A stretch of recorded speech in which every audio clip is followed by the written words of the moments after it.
Bem-vindos ao podcast About Investments, uma parceria entre o Active Bank e o Observador Lab.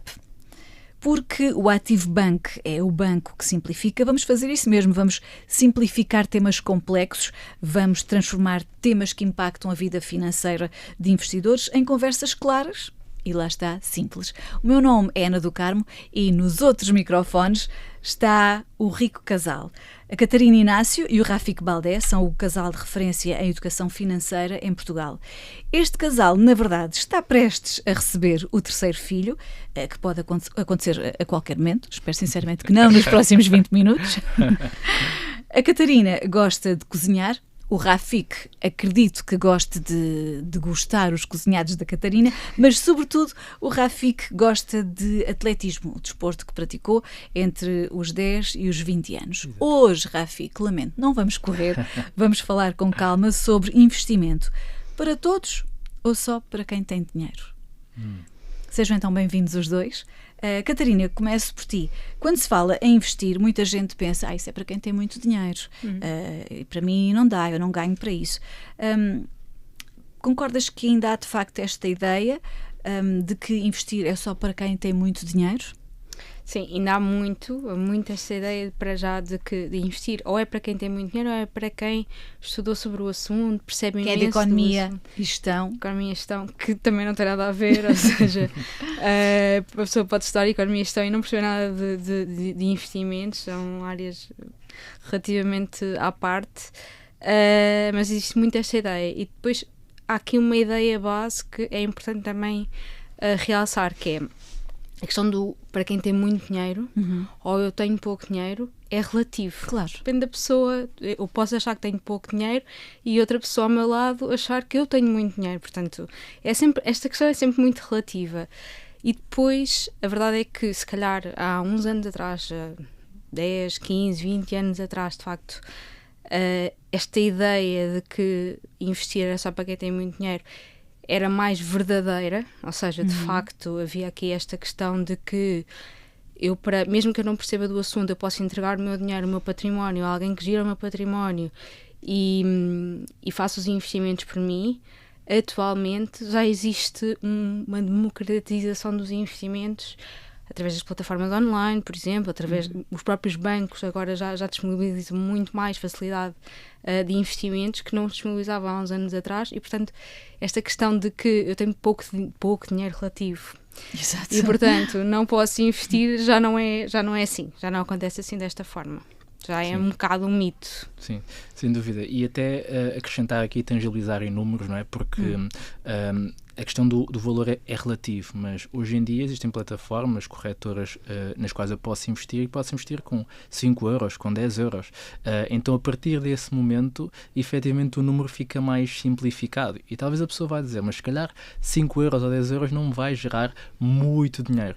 Mas pelo menos já começa a investir e começa a aprender e começa a sua jornada como investidor. E lá está, e este mês pode ser 5 euros, mas se calhar no mês a seguir pode ser 50, no outro pode ser 10. Exatamente. Não há um valor fixo, certo? Exatamente. Não há um valor obrigatório. Não há. E, na verdade, a vantagem do investimento é exatamente isso. É eu conseguir investir o máximo possível durante a minha jornada de investidor, mas eu não tenho que investir o mesmo valor sempre. E o pressuposto é exatamente essa questão de eu começar a investir com o mínimo possível, aquilo que é o meu mínimo possível, mas no processo de aprendizagem, no processo de melhoria das minhas finanças pessoais, eu consigo ir aumentando esse valor que eu vou investindo e se calhar começo com 5 euros ou 10 euros, mas passado 2 anos já estou a investir 300, 400 ou mais dinheiro.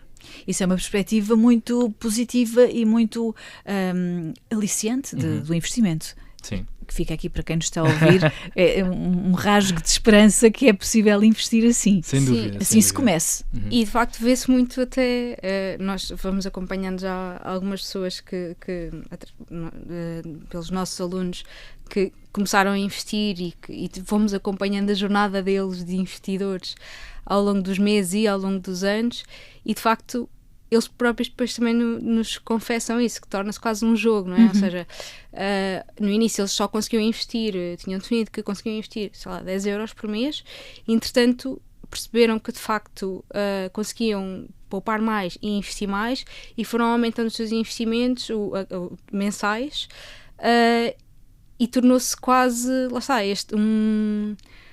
foi um bocadinho um jogo de conseguir cada vez mais aumentar os seus aportes, como nós costumamos dizer, de investimento, e ficaram tão super entusiasmados com esta jornada. Portanto, acho que é assim muito entusiasmante. Catarina, ok. Além da questão, como é evidente, do capital que é necessário para investir, que outros cuidados é que se devem assegurar antes de começar a investir? A primeira coisa é mesmo perceber. A parte do conhecimento é essencial. Há uma frase bastante conhecida que é o investimento em conhecimento rende os melhores juros. E a verdade é essa, porque tal como existe aqui uma democratização dos investimentos, isso também abre a porta a depois situações mais complicadas, de burlas, de fraudes, etc. Portanto, isso também cada vez cresceu mais agora nos últimos tempos, e cada vez também temos muitas situações de alunos nossos que antes de chegarem a nós foram alvo de burlas por falta de conhecimento. Portanto, de facto, o conhecimento é essencial. Perceber onde é que se pode investir, que tipo de investimento faz sentido para eles, que tipo de investimento faz sentido para cada pessoa na fase de vida em que está, porque também é diferente. E depois perceber, ok, como é que eu consigo perceber o que é seguro e o que é que não é seguro, ou seja, o que é um sinal de que alguém eventualmente me pode estar a enganar ou não. Estas pequenas coisas, pequenas nuances, vai-se tendo através do conhecimento que se vai adquirindo, e através também de conversar com outras pessoas que ou já passaram pelas mesmas situações ou que têm aqui mais alguma experiência na área e vão-lhes transmitindo aqui esta informação. Portanto, a base é mesmo aprender. Exato. E até acrescentando aqui, se calhar, 2 pontos que podem ser interessantes, que é, quando nós estamos a pensar em investir, nós estamos a pensar em investir para um determinado prazo, não é? Ou seja, não é para o curto prazo. E quando eu estou a investir para o médio prazo ou para o longo prazo, eu tenho que investir um dinheiro que eu não vou precisar já. Okay? Então esse é um ponto extremamente importante. Há pessoas que toda a poupança que fazem querem logo investir para maximizá-la. E a verdade é que existe um passo antes disso, que é o tal fundo de emergência, que é ter efetivamente um valor de parte que, se eu tiver alguma emergência no meu dia-a-dia, na minha vida, eu possa ir a esse valor em vez de ir aos meus investimentos. Porque nos investimentos existe um fator que é extremamente importante na multiplicação desse capital, que é o tempo. Então, quanto mais tempo eu tenho o dinheiro investido, mesmo que seja pouco, mais juros compostos eu vou conseguir ter nessa jornada de investidor, e portanto não convém interromper esse tempo, e a única forma, ou a melhor forma de não interromper isso, é ter um fundo de emergência de parte que me permite, se surgir alguma emergência, eu conseguir chegar a esse valor. Ou seja, quem nos está a ouvir e está muito interessado em investir, tomar atenção que antes de investir é importante ter esse fundo de emergência. Exatamente. Nós até trazemos uma visão um bocado dupla, que é, nós dizemos que existe a visão técnica, existe a visão humana. A visão técnica diz que tens que ter o fundo de emergência antes de começares a investir. Mas, por exemplo, aquilo que se diz sobre o fundo de emergência é que devemos ter pelo menos 6 meses das nossas despesas fixas ou despesas totais mensais. Mas imaginemos que eu tenho despesas de 1.000 euros. Então eu tinha que ter um fundo de emergência de 6.000 euros. Exatamente. Para quem eventualmente esteja num momento em que consegue poupar pouco, parece uma meta muito distante. Então, quanto tempo é que eu levaria até acumular 6.000 euros para depois aí começar a investir? Então, aí vem a resposta humana, como nós estamos a dizer, que é, ok, e efetivamente a tua prioridade é fazer o teu fundo de emergência, então se calhar daquilo que tu consegues poupar mensalmente, 90% vai para a constituição do teu fundo de emergência, mas 10% já podes começar a investir. E portanto tu consegues fazer as duas coisas em equilíbrios diferentes, porque a prioridade é o fundo de emergência, mas não desmotivas porque só vais começar a investir daqui a 2 anos ou 3 anos quando efetivamente tiveres os 6.000 euros. Então equilibrar as duas partes acaba por trazer aqui uma vantagem também às pessoas e conseguir entrar em campo, no campo dos investimentos. Ou seja, em termos de instrumentos financeiros, quais seriam os... Enfim, eu sei que cada caso é um caso, cada perfil é um perfil, mas tentando generalizar aqui um pouco para conseguirmos chegar a algum ponto, tendo por ponto de partida esta premissa, alguém que está agora a pensar, a começar a investir, qual será o instrumento financeiro, Catarina, mais interessante para esta pessoa? Então, antes disso, é importante passar aqui um conceito base, que é o conceito de risco, ok? Quando nós estamos a investir, existe aqui um conceito, existe aqui um risco associado sempre em qualquer tipo de investimento. Pode ser mais baixo ou pode ser mais alto, dependendo do tipo de investimento, dependendo do instrumento que estamos a falar. Uma das formas de gerir este risco é, de facto, diversificando. Ou seja, quando eu, em vez de comprar um cesto só de maçãs, compro um cesto com maçãs, bananas, laranjas, kiwis, mangas, etc. Algumas, se calhar, vão amadurecer mais rápido e vão se estragar, mas depois tenho outras. Portanto, eu diversificando, consigo gerir aqui o meu risco de ter comida. Pronto. E nos investimentos é similar, ou seja, se eu diversificar nos instrumentos, nos investimentos for fazendo, eu consigo baixar o meu risco. E nós queremos sempre isso, queremos gerir o risco.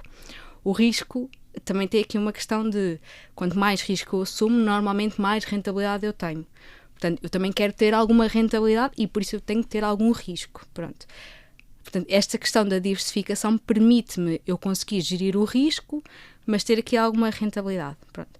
Posto isto, assim, o instrumento que é assim, o nosso preferido são os ETFs, que é assim, um palavrão. Eu já vou passar ao Rafico para ele explicar o que é que são os ETFs.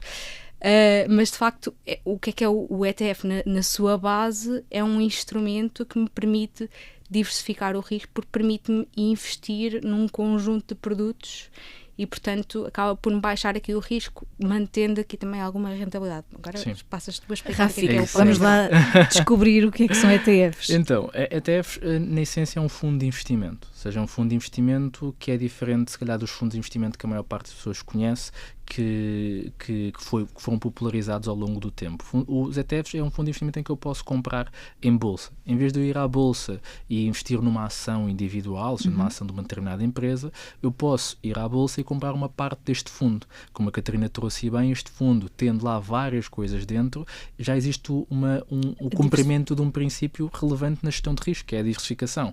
Então, a partir desse pressuposto, eu já estou a fazer a diversificação de uma forma automática, investindo neste ETF, neste fundo de investimento. O que é interessante neste produto? É que eu consigo comprar esta tal cesta de vários produtos lá dentro e geralmente o critério para estar dentro daquela cesta é serem os melhores. Ou as melhores ações, ou as melhores obrigações, ou os melhores produtos financeiros que aquele fundo de investimento pode trazer. Então, o mais conhecido, que a gente normalmente fala, é o ETF da S&P 500, que é das 500 melhores empresas dos Estados Unidos.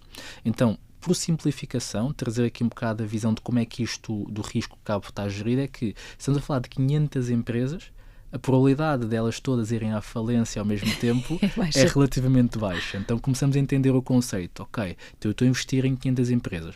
E depois, para além disso, são as 500 melhores. Portanto, sendo as melhores, o que vai acontecer é que ao longo do tempo esse fundo vai gerir esse processo, que é, se alguma deixar de ser a melhor, ela sai do fundo e entra outra para substituir aquela. Então acaba por ser um ponto interessante e é um produto que nós dizemos que é o produto amigo das famílias, porque permite-nos investir com uma gestão de risco relativamente razoável e ter uma rentabilidade interessante também no processo. E só aqui para complementar, de facto, isto permite-nos ir ao outro mito que existe, que é ao mito de eu para investir preciso muito dinheiro ou eu para investir preciso entender muito sobre o assunto.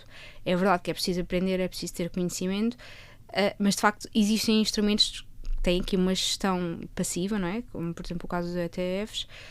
Os PPRs também é outro exemplo, em que eu não tenho propriamente que andar ali vou utilizar outro palavrão, a fazer stock picking, que é andar ali a estudar as empresas e a perceber quais é que são as empresas onde eu vou investir e aquelas que eu vou vender, aquela ideia muito normal que nós temos dos filmes que vemos as pessoas na bolsa a gritar, a dizer eu compro, eu vendo. Não temos que fazer isso, não precisamos de fazer, porque de facto já existe aqui instrumentos com este tipo de gestão. Ou seja, alguém faz essa gestão por nós. É Exatamente. Isso? Portanto, é só comprar, investir e relaxar. Exatamente. E a dar frutos, é Exatamente. isso? E com o conhecimento que nós temos permite-nos relaxar mais, porque esta simples explicação de que eu estou a investir em 500, ou por exemplo, se eu for para um ETF das melhores empresas do mundo, que seja mais abrangente, por exemplo, um ETF de ações mundiais que tenha 3.500 empresas, eu entendo que 3.500 empresas não vão à falência todas ao mesmo tempo. Então, aí eu consigo entender logo o conceito. Ok, estou a perceber que estou a investir de uma forma super diversificada e que o risco está mais ou menos gerido. Então o conhecimento também permite ter esse relax no processo do investimento. Por falar em conhecimento, quem nos está a ouvir e agora ficou muito interessado em investir, como é que pode saber quais são, neste caso, os ETFs que estão disponíveis e quais são os mais vantajosos, quais são, se calhar, os mais arriscados? Como é que se pode ter acesso a esse conhecimento? Ok. Então, qual é o site a que eu vou? Como é que funciona? sim, então, aí entra a parte do conhecimento, não é? Ou seja, Exato. entra a parte de facto aprender, não é? Nós, por exemplo, quando vamos comprar uma máquina de lavar a roupa, ok?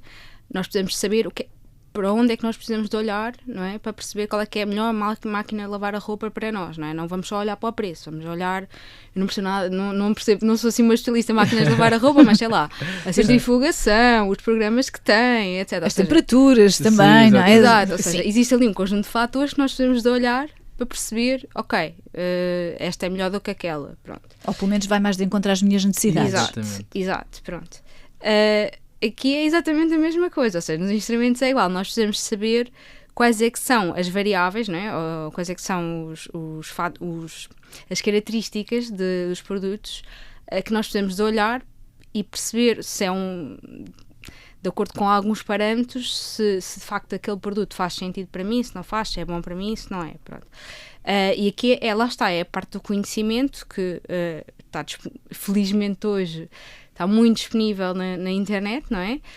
Depois, como está muita coisa disponível, também às vezes é difícil destrinchar um bocadinho aquilo que é verdadeiro, que não é, que é útil, que não é, pronto, é muita informação, mas também existem outras formas agora de ter conhecimento sobre investimentos que têm as coisas um bocadinho mais organizadas e que nos dão aqui um bocadinho mais de clareza. Sim, eu diria até, e assim, em tom de brincadeira, mas a falar a sério, que é, nós produzimos conteúdo, ou seja, nós produzimos conteúdo, falamos deste tipo de produtos e, portanto, uma forma de conseguir também eventualmente saber mais é acompanhar pessoas que trazem este conhecimento com algum nível de propriedade, porque já fizeram uma espécie de curadoria e não só fazem a curadoria, mas trazem o conhecimento necessário para que a pessoa possa ficar empoderada no processo de decisão.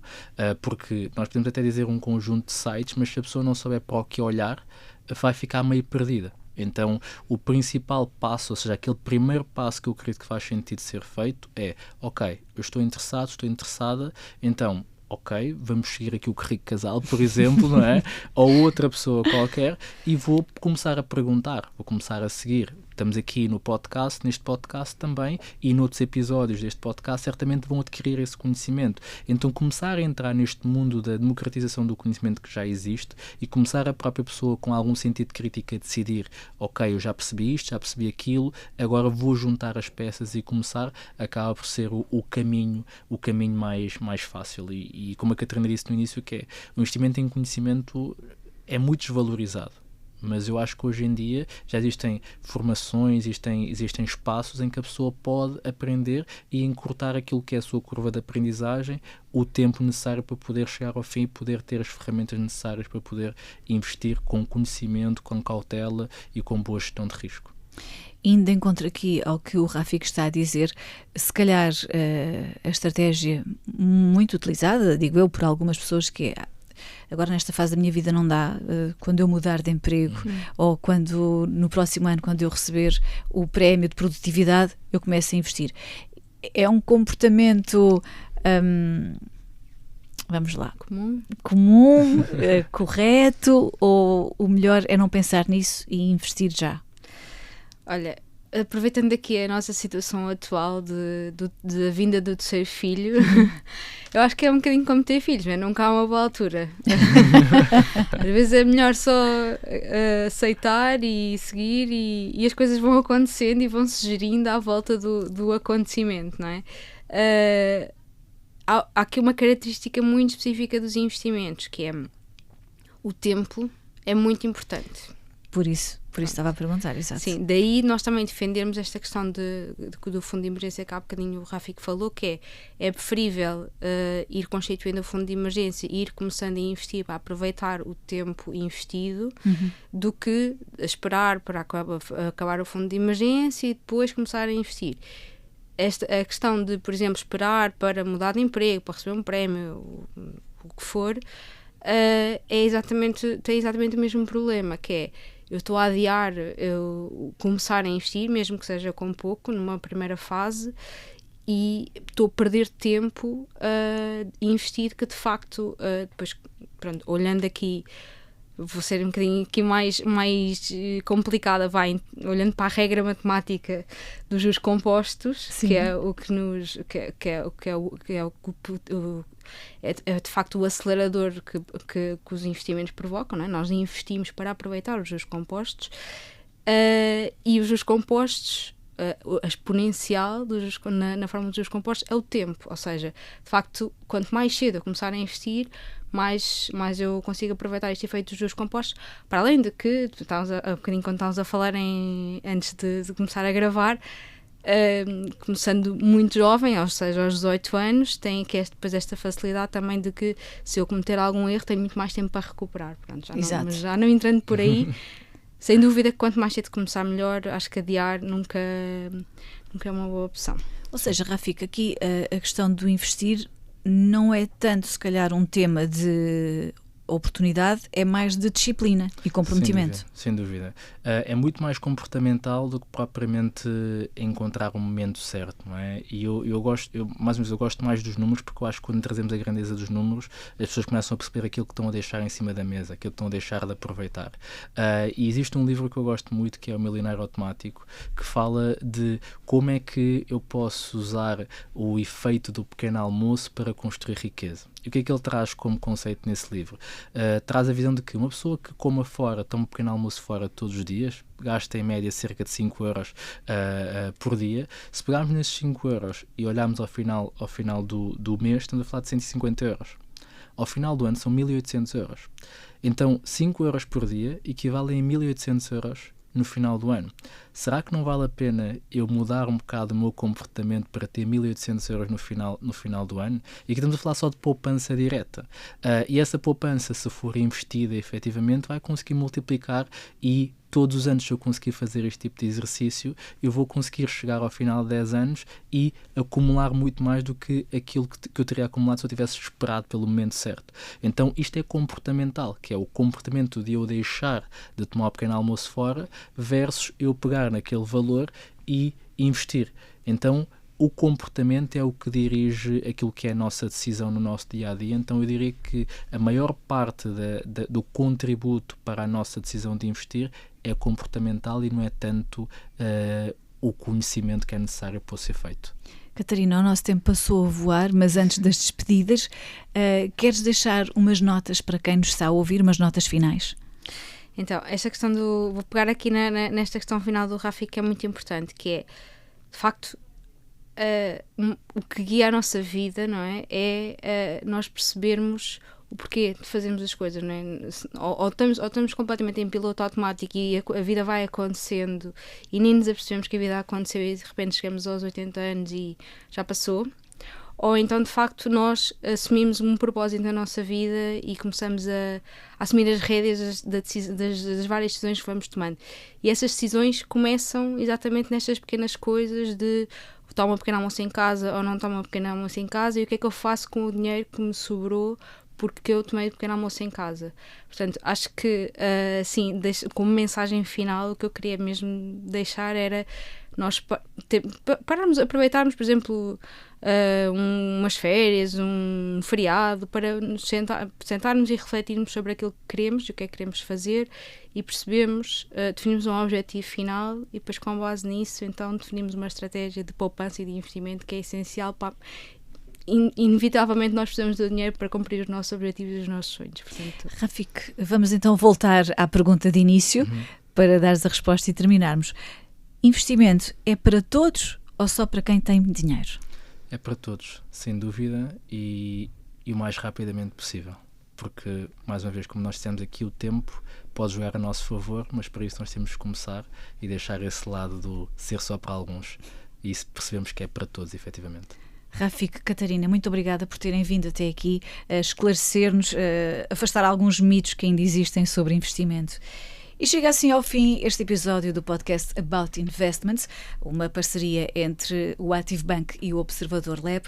Voltamos a encontrar-nos num próximo episódio. Até lá pode seguir-nos nas plataformas digitais e também no site do Observador, em observador.pt.